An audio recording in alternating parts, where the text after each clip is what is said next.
New Hope TV, your encounter with God. There's not even roots many other places. His relatives ask him, "Where are you going?" He said, "I don't know." "Who told you? Have you seen him? This God of yours?" "No, I have not seen him. All I heard is a voice." What's his name? Yahweh. So Abraham, his relatives tried to hold him back, tried to reason with him. They did reason with us also, right? Why are you leaving all this and going? But Abraham says, "I must obey." And he leaves. If you read Genesis chapter 12, it's amazing. He leaves Haran, and soon he goes and he settles in a place, and there is famine there. In the same chapter, economic crisis, a job loss, or a business downturn, or some unfavorable loss. In the same chapter where he's shown as obeying God. It didn't take much time for the first thing to hit Abraham. Will I go back? I have contacts there, I can restart my business. Back there, I have my connections, I have my visiting card, Rolodex, I have all that. All my numbers I have. I can go back and get started. Will I go back or will I go forward? First, our father of faith had the same challenges. Will I go back or will I go forward? Abraham doesn't go back. I don't know whether he asked God or not, but he goes to Egypt. Second crisis. His wife is kidnapped. Till then, no problem. After coming to the Lord, problems. Genesis 13, then he comes back. Genesis 13, there's a problem with Lot. They have the problem in the office. Abraham says, you take what you want. You want that, you take that. You want this, you take. You just go. Take it. Let's not fight. I don't want to fight. I can't fight. So Abraham does the deal with Lot and he comes back home. And Sarah offers him some tea. And as they are sipping the tea, Sarah asks him, "How was the day?" And Abraham tells her what happened. We had this fight and I said, "Lord, you take what you want." And he's taken that. For the first time in her life, Sarah loses it. This is a woman who has never heard from God directly. But yet she has left everything to follow a man who says he has heard from some God. She has sacrificed everything to follow after some new God her husband is claiming to follow. Through the difficulties, no place to call her own, no little shelf to keep her stuff, no table of her own, nothing. And wherever they have gone, she's been cutting plants, rooting seeds to go and plant in that green area there. She's been eyeing that land. And Abraham comes home and says she's given that land to this nephew. Which wife will tolerate that? She said, "Manish, you have to be a little smart. How could you do these things?" That day, Abraham has to sleep outside. Abraham is sitting outside with his head on his, chin, on his hands. And in the background, he can hear pots and pans flying in the tent. Sarah is like, really, she cannot believe. After following this man, this is what kind of man have I married? What kind of a man am I following? He doesn't have this, simplest of sense. At that time, at the lowest point, when Lot has hit out, taken the best from him, his wife is, just after him. God taps him on the shoulder and says, "Look up." Same time. Look up. Look. It says, look. All this is yours. At the lowest point of his life, God comes and says, all this is yours. Do you think husband-wife problem is only in your family? I don't know. It's there. I believe the first husband and wife problem happened in the Garden of Eden, when they were both naked. Adam said, can you stitch? He said, I'll stitch. You get the leaves, I'll do the stitching. So Adam goes to the plant, brings the best leaves possible. And the first fight, because she doesn't like the shade of green. She says, I wanted the Tatta Pacha. I wanted the parrot green. Poor Adam till then has only heard of the green parrot. He has never heard of parrot green and the first fight. Same thing continues, Sarah and Abraham have their first big fight.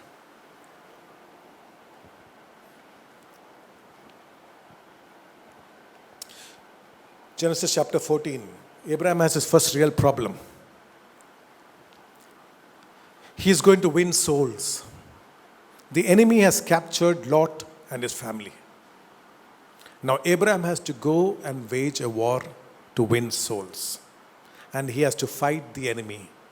When you and I go to try and save a family member, the opposition that comes, you thought you were the only one. And then Melchizedek meets him after the battle. I've always wondered this in the beginning. If I'm going to fight a battle, I would rather that Melchizedek appear to me before the battle and said, look, it'll all go well, just go and fight, you'll have the victory. But Melchizedek meets him after the battle. Sometimes it'll look like you are doing your battling alone. But Melchizedek tells him something interesting. He says, blessed be God Most High, who has delivered your enemies into your hands. Whether God appears to us before the battle or after the battle belongs to the Lord. Amen. Hallelujah. We may not see him, but he is the one fighting your battles for you. It's not by might, not by power, but by his Holy Spirit. Genesis 15, we read about a real crisis, right? Abraham and Sarah have no children. A man who's following God doesn't have children. Then they get practical like us. They get practical. You know the story. Hagar and Ishmael and all that. Genesis 99, God appears to Abraham and says, I'll bless you. Abraham pleads, let Ishmael live before God. God is promising something excellent. We are saying, no, second best is good. God is promising the best. We are saying, no, I can't take it. Just bless this, it's okay with me.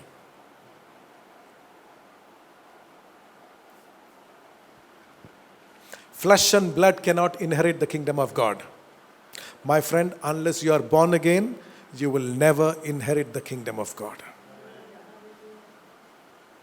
Your loved ones may want you to inherit, but they cannot. God will not give it to you unless you are born again.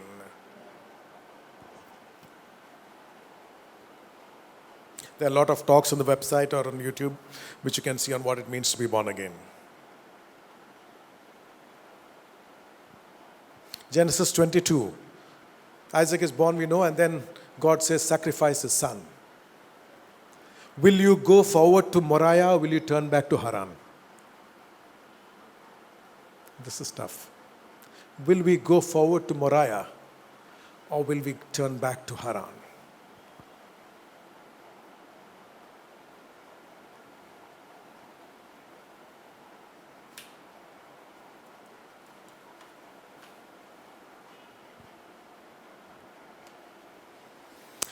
Genesis 23.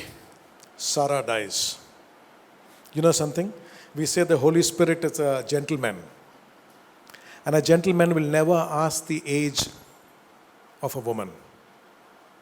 In the Bible, you will never find the age of any woman mentioned except Sarah, who died at the age of 127, which means, okay, we'll come to that. Now, Sarah has died, which means she has to be buried. When they left Haran, all the relatives asked Abraham, where will you be buried? Abraham said, I am only 75. What are you talking to me about burial for? Tell your neighbor whatever your age is and says, I am only. Say it. Hallelujah. At 99, some people came to him and asked, where are you going to get buried? I said, what burial? We are going on a honeymoon. And sure enough, they come back with good news. God decides the length of our days. Let not man worry. Let not our well-meaning friends worry. He will take care. Abraham could have taken his wife back, but he doesn't. He could have buried them. The Hittites offer him, you read Genesis 23, it says, the Hittites offer the best sepulchres, the best tombs for Sarah to be buried. The best. The one with digital printing of the face and all that. The best. Marble and all that. They offer, you take the best. Abraham says, no. We are a people who live apart. I will take the furthermost cave. And he buries his wife there. Guess how old Isaac is now? Isaac is 37 years at the minimum. He was born when Sarah was 90. She died at 127. That means Isaac is 37 years old. And he is unmarried. At the minimum. We think, in Kerala we say, boys have no problem getting married. Ask Abraham. Ask Abraham. How many girls he saw for Isaac? Nothing worked. So Abraham says, go, tells his servant, go back to Mesopotamia and find a girl there. And the servant tells him, Genesis chapter 24, what will I do if she doesn't want to come back? Shall I let him stay there? He says, no. If she will not come with you, the oath is off. You can come back.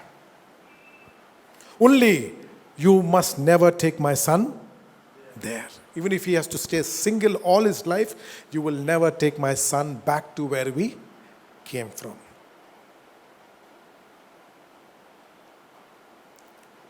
Abraham has no desire to go back to that old country. Hebrews 11:15 says, if he wanted to, he could have gone back. Why does Abraham, I want to ask you a question. Have you thought about this? If he doesn't want Sarah to be buried in Mesopotamia, if he doesn't want his son to go to Mesopotamia, why does he send the servant to go and choose a bride from Mesopotamia, the original place, not even Haran, Mesopotamia, back? Why would Abraham send his servant to go all the way back to Mesopotamia to find a bride for his son? Is Mesopotamia full of believers?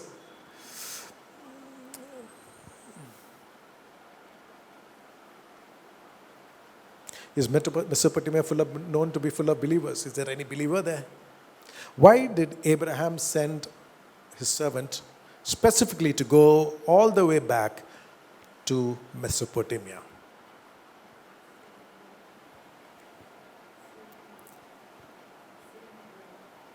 same blood. Lot is much closer, right? Lot is much closer.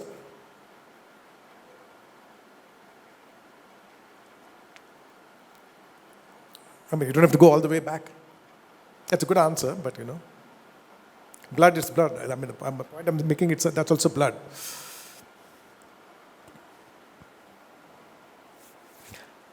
I have a theory, this is my view. You may have a better answer. If you read Acts chapter 7, verses 2 to 3, it says there, the God of glory appeared to our father Abraham when he was in Mesopotamia, before he dwelt in Haran, and said to him, get out of your country and from your relatives and come to a land that I will show you. God had appeared to Abraham not in Genesis chapter 12, but long before, when he was in Mesopotamia. If you read Genesis 12, we think that he heard the voice and started leaving. But it says that God had appeared and God had said. So when he was a youngster, probably God had touched him and said, Mone, come. But like some of us, obedience is, not immediate always. But nevertheless, the touch of God was on his life. So he couldn't help speaking about it to his father. Why would his father leave Mesopotamia and come with him halfway at least to Haran? Right? Because something in what Abraham witnessed to his father touched him. Why did Lot leave his friends and girlfriends and everything and come with Abraham all the way? Because he saw, there is something appealing about a man who knows God, right?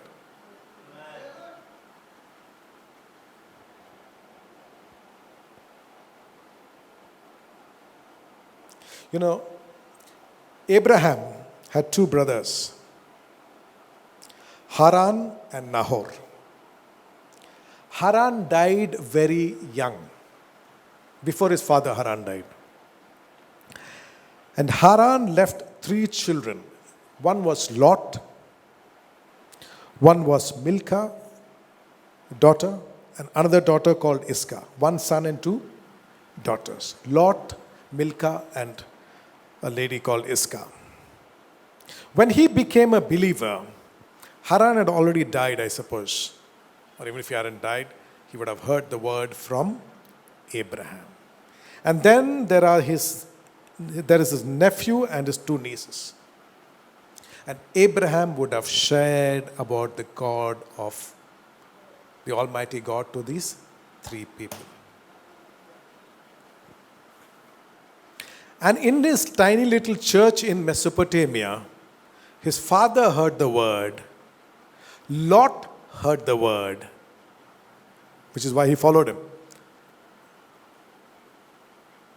His niece Milcah heard the word, and Iscah heard the word. Lot came with him, but Milcah and Iscah are still there. Milcah marries his brother Nahor. His niece marries his brother Nahor. And Abraham, among all the people that he knows in the world, the only person or the only group of people who he thinks may still be followers of God or have any relationship with God might be Milcah and Iscah. Which is why he says, go to my brother's house. Go back to Mesopotamia, and you may find somebody who is willing to come with you. The servant is the type of the Holy Spirit. There is somebody who will follow the leading of the Holy Spirit. Otherwise, there is no reason for Abraham to send a servant all the way back to Joshua says they worshipped other gods. Why will you send a servant to a place where they worship other gods? Unless you knew that when you were there were 2 or 3 people who were touched. And it is maybe possible that by the grace of God, we are still holding on to the faith. And indeed, it happened that way. Because Milcah must have been a believer.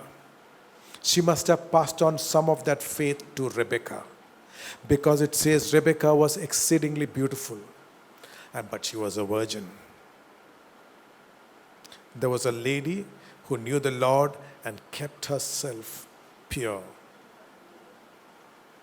trusting that someday God might find a husband worthy of her. I read a beautiful quote recently. A woman's heart should be so hidden in God that a man has to seek him to find her.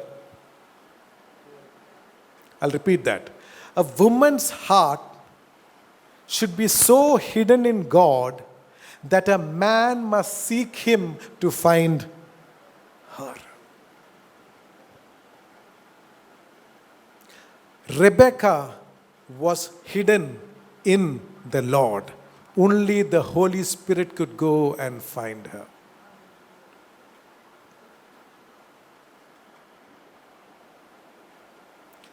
A man has to seek him to find her. You remember the time when the servant was coming with Rebekah, what was Isaac doing? He was in the field meditating, seeking him. Isaac was in the field seeking him. And when he was seeking him, he found her. Hallelujah. Hallelujah. Listen, what am I trying to say? Abraham was not a perfect man. He fumbled. Twice he told his wife. He's very cunning. If you read, when he went to Egypt, he didn't tell her the plan before. As they came to the as they came close to Egypt, it says very clearly, as they came close to Egypt, immigration counter avade ettiyapol, he said, relationship, sister. At the counter, he said, write sister, don't write wife. The Bible is written very clearly, not immigration, but the fact that as they came close to Egypt. He knows if they told her earlier, she may have said, let's go back. Then second time he does the same thing with Abimelech. A man who makes the same mistake more than once. We can relate to that, right? A man who doesn't know about the burial place. A man who's facing problems after problems after problems after stepping out for the Lord. A man who has no idea where the Lord will lead you tomorrow. But it says the just shall live by faith.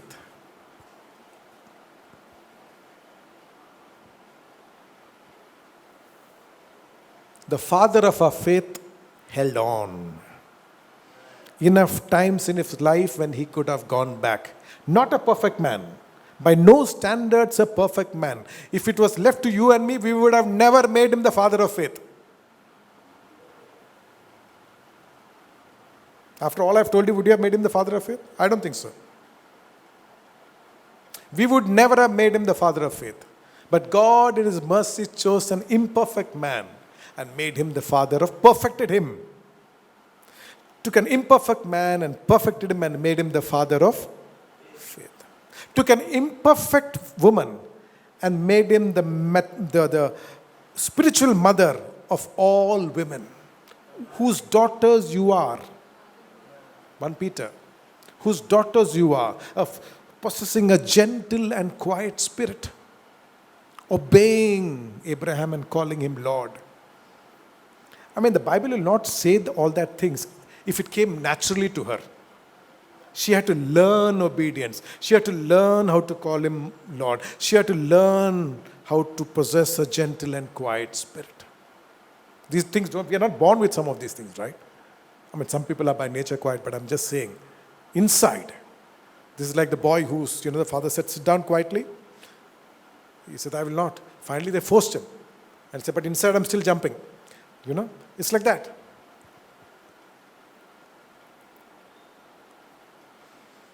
Abraham could have gone back enough times in his world. But like the writer of Hebrews exhorts us, he held on. He made mistakes, but he went forward. He never went back.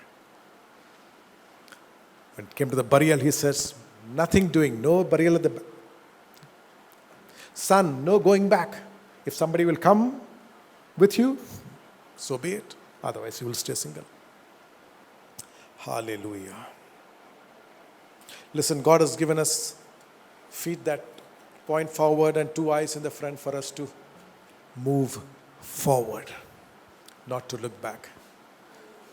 Hebrews exhorts us to hold on, to not give up the faith. Because everything that we have in Jesus is far, far, far, far, far exceedingly better. Let us not be like those Israelites. At the verge of possessing our blessings, let's not give up.